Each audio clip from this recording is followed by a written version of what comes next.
I spent a week with this Omega Seamaster 300, and in this video we will explore all the quirks and features of this unusual Seamaster.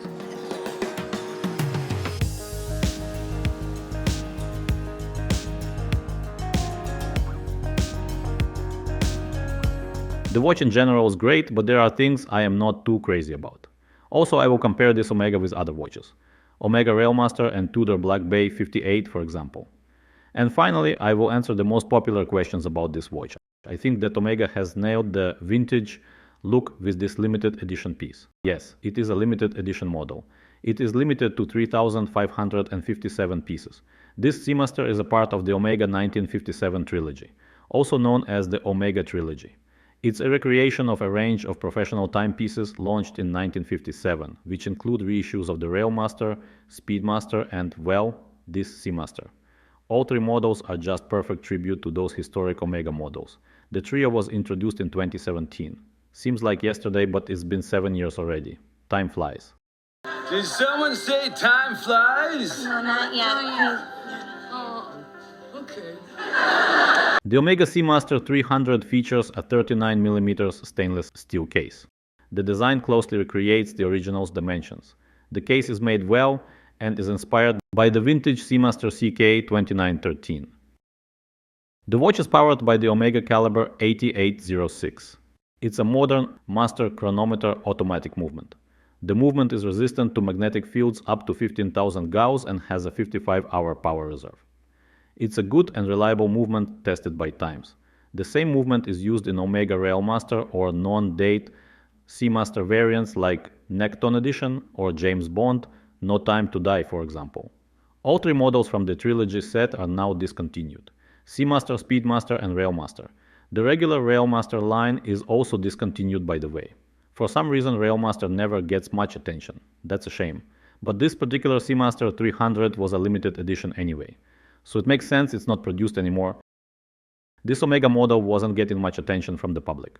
It is highly praised by watch enthusiasts though. But is it a good watch? My first thoughts about this Seamaster were that it's the best of two worlds. With this Omega you have a true vintage look with a very modern package. It's a fully loaded, robust watch that you can take anywhere you want. With its 300 meters of water resistance and the bezel, it's also kinda a diver watch. I think this watch is not ISO certified due to the bidirectional bezel. It is an aluminum bezel to maintain the vintage feel of the original model. The watch has a tropical black clean dial with faux patina super luminova lume on the indices and hands. The broad arrow hour hand with the skinny minute hand are also throwbacks to the original model. And the straight polished lugs completing the retro look. Faux patina lume on hands and numerals that emulates old radium lume, adding that heavy vintage look. The dial has a vintage style Omega logo and text. The watch has a domed sapphire crystal also, with a small vintage style Omega logo. The crystal is pretty prominent and almost round. Everything about this watch screams vintage. My main issue with this Omega is that the dial is positioned too deep under the domed crystal. It sort of cheapens the look for me. The whole design and setup adds too much glare to this Seamaster. The watch has an anti-reflective coating on the inside, but it doesn't help much. I think this Seamaster would look better if the dial was closer to the crystal. And the crystal would be just slightly domed.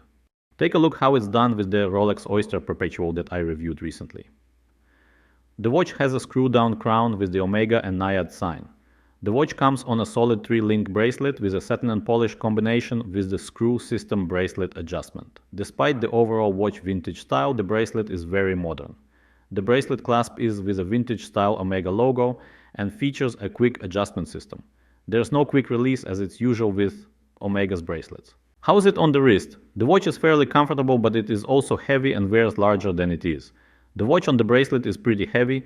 Although it does look like a vintage watch, it has the heft and the features of a modern one. Here are some questions you guys were asking about this watch. The first question, lug to lug, is it more noticeable compared to Tudor BB58? I actually did compare this Omega with my Tudor Black Bay 58 and my Omega Railmaster. These models are more common. I thought it would be good to compare them. The Tudor Black Bay feels and looks smaller on the wrist and I think it wears better too. Let's compare measurements. Omega Seamaster case size 39mm, thickness 14mm, lug to lug 48mm, lug space 19mm, Tudor Black Bay 58. Case size 39 mm, thickness 11.7 mm, lug to lug 47.5 mm, lug space is 20 mm. Omega Railmaster.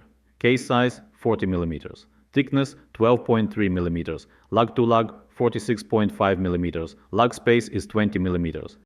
It looks so shiny but in the wrong way. Yes, the watch has some polished parts, but I wouldn't say it looks very shiny. I think that the dial, faux patina markers and bezel give the watch a quite subtle look. Your opinion about this Omega versus Seiko SPB 143? That's an interesting and complicated question. Two watches are at different price levels. They look very different as well. If money is no object, I would go with the Omega. Better quality, better finishing and much better movement. But Seiko SPB 143 is a very good value for the money. It's a true diver if it's important for you. The only thing I don't like from my experience is the movement performance. How does it compare to other divers at 39 mm? It's hard to compare with other divers, but as I mentioned in the video already, the Omega is not an ISO certified diver. It also wears a bit larger than the dimensions suggest, and it's a heavy watch. Something to consider. So is this watch for you? Do you like Omega watches? Do you like vintage watches? Do you like Omega vintage watches? Do you like reissues of vintage watches? Do you like smaller watches and the modern Omega Seamasters are too big for you? If any of those points are true, this could be a great watch for you.